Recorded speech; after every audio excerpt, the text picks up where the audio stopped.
चेन्नई की व्यस्त सड़कों पर डोसे की खुशबू, ऑटो रिक्शा के हॉर्न की आवाज और स्ट्रीट लैंप की रोशनी एक साथ गूंज रही थी। उस भीड़ में मुरुगन नाम का एक मजदूर अपनी मेहनत की पसीने में जिंदगी को आगे बढ़ा रहा था। मुरुगन के हाथों में कुल्हाड़ी के निशान और चेहरे पर काम की थकान साफ दिखाई दे रही थी। वो केवल 30 साल का था, लेकिन परिवार का बोझ उसे और गंभीर बना चुका था। मुरुगन का घर चेन्नई के मायलापुर के पास एक छोटी गली में था। खप्परों की छत और मिट्टी की दीवारों वाला एक छोटा सा झोपड़ा।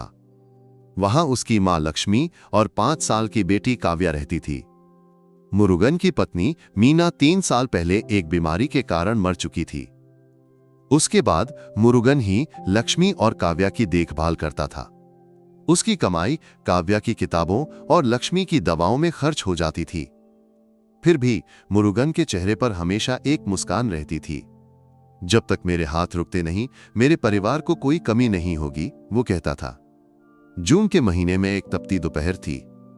मुरुगन चेन्नई की एक पुरानी सड़क को ठीक करने के काम में लगा था। धूप उस पर चमक रही थी और पसीने ने उसकी कमीज को भिगो दिया था। कुल्हाड़ी से मिट्टी खोदते समय अचानक उसकी कुल्हाड़ी किसी चीज से टकराई। मुरुगन रुका और मिट्टी के बीच एक छोटा सा कपड़े का थैला देखा। उसने सावधानी से उसे उठाया।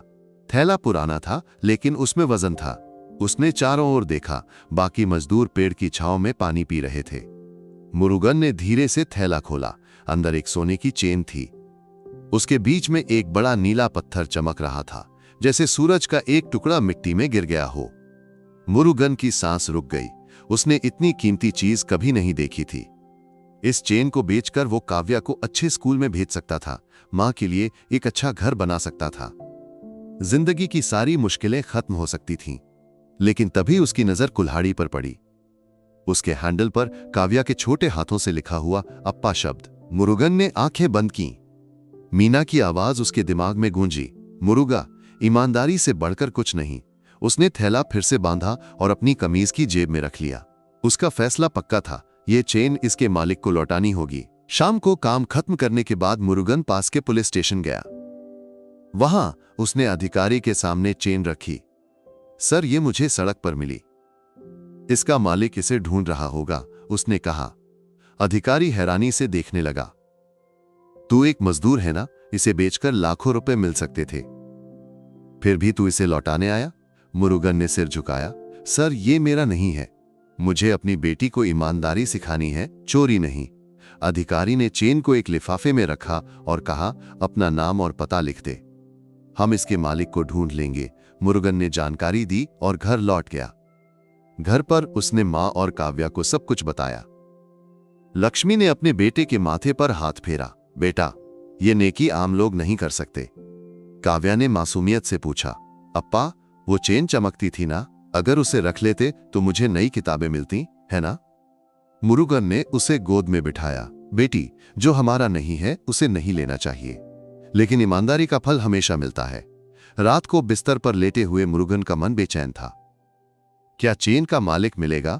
क्या उसकी नेकी का कोई फल मिलेगा, या ये भी एक आम दिन बनकर रह जाएगा? अगले दिन दोपहर मुरुगन सड़क पर काम कर रहा था। तभी एक काली कार उसके पास रुकी। उसमें से एक आदमी उतरा, लगभग 40 साल का, साधारण कपड़े पहने, लेकिन आंखों में गहरी उदासी लिए।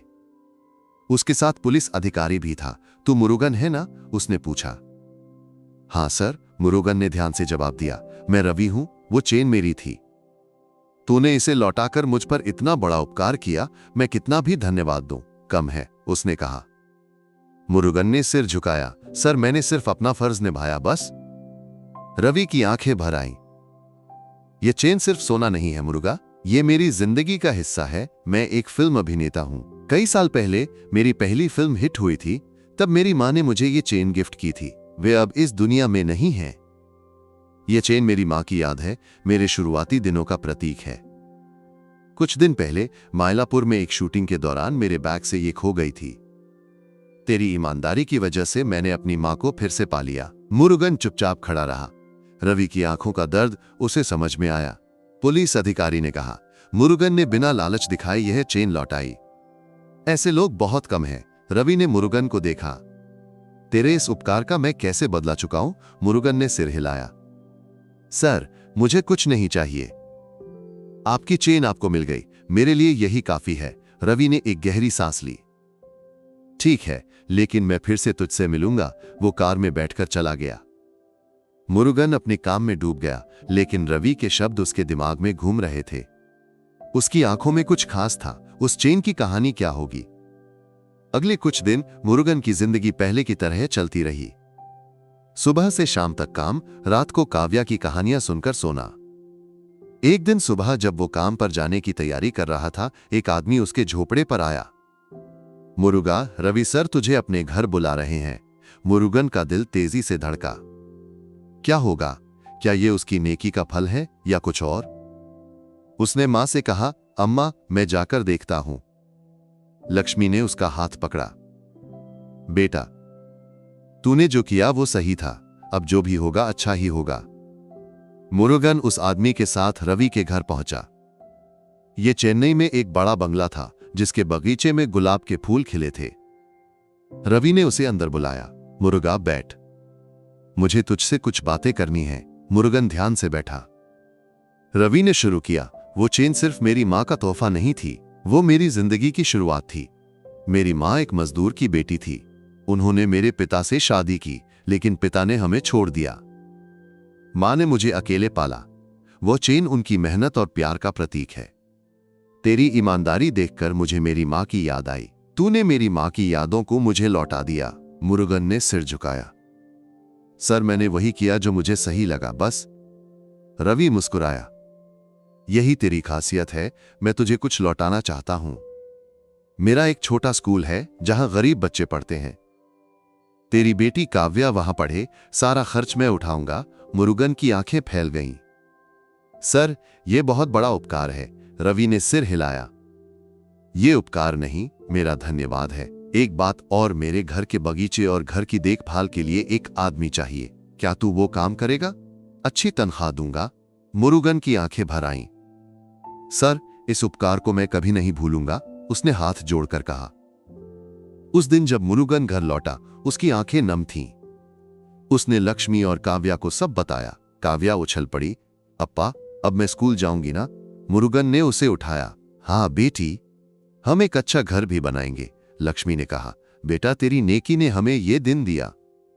कहानी यहीं खत्म नहीं हुई। रवि के स्कूल में काव्या ने पढ़ाई शुरू की। मुरुगन ने बगीचे का काम संभाला और उसकी कमाई से लक्ष्मी की दवाएं और काव्या की किताबें खरीदी। एक दिन रवि ने मुरुगन को बुलाया। तुझे एक जगह ले जाना है। वे चेन्नई के एक पुराने घर पहुंचे।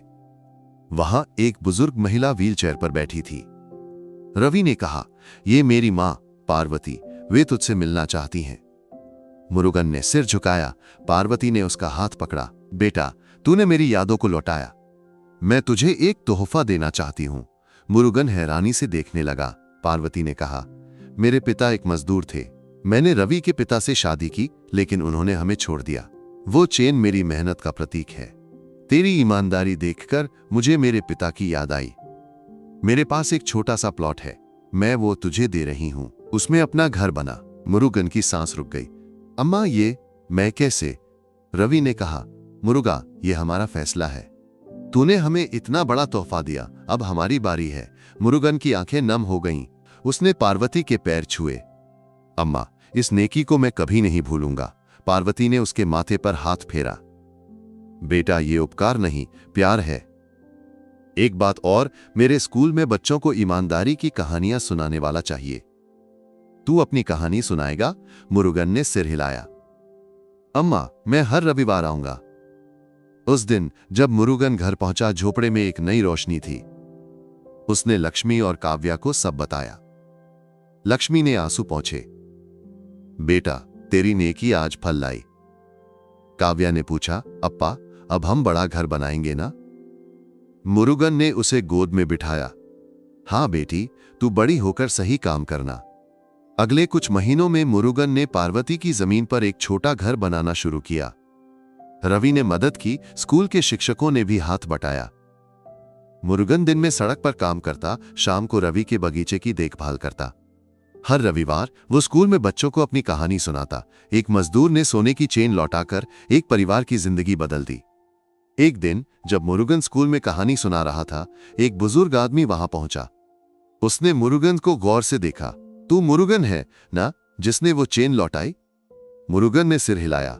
हाँ अंकल, आप कौन? बुजुर्ग ने गहरी सांस ली। मैं रवि का पिता शंकर। कई साल पहले मैंने अपनी पत्नी और बेटे को छोड़ दिया था। तेरी कहानी सुनकर मुझे शर्मिंदगी महसूस हुई। मैं अपने बेटे से माफी मांगने आया हूं। मुरुगन का दिल तेजी से धड़का। उसने रवि को बुलाया। रवि ने अपने पिता को देखा और उसकी आंखें नम हो गईं। पापा, इतने साल बाद शंकर ने सिर झुकाया। बेटा, मुझे माफ कर दे। मैं एक कायर था। मुरुगन चुपचाप खड़ा रहा। रवि ने अपने पिता को गले लगाया। उस दिन उस घर में एक परिवार फिर से एक हो गया। पार्वती ने अपने पति को माफ कर दिया और रवि ने पिता को स्कूल का हिस्सा बनाया। मुरुगन की नेकी ने न केवल उसके घर को बदला, बल्कि एक परिवार के मिलन का कारण भी बनी। उसका छोटा सा घर चेन्नई की सड़कों पर एक मिसाल बन गया। काव्या स्कूल की होनहार छात्रा बनी। लक्ष्मी का स्वास्थ्य सुधरा। मुरुगन अब भी सड़क पर काम करता था, लेकिन उसके काम में एक नई ऊर्जा थी। एक शाम जब मुरुगन अपने नए घर के आंगन में काव्या के साथ बैठा था, काव्या ने पूछा, अप्पा, तूने वो चेन क्यों लौटाई? मुरुगन मुस्कुराया। बेटी, जो हमारा नहीं वो सुख नहीं देता, लेकिन नेकी से जो मिलता है वो हमेशा हमारे साथ रहता है। काव्या ने उसके गाल पर एक चुम्मी दी। अप्पा, मैं बड़ी होकर तेरे जैसी बनूंगी। मुरुगन की एक छोटी सी नेकी ने न केवल उसकी जिंदगी बदली, बल्कि चेन्नई की सड़कों पर एक नई उम्मीद की कहानी लिखी। ये कहानी हमें सिखाती है कि ईमानदारी की कीमत दुनिया की किसी भी दौलत से बड़ी होती है और एक सच्चा मन हमेशा भाग्य के दरवाजे खोलता है।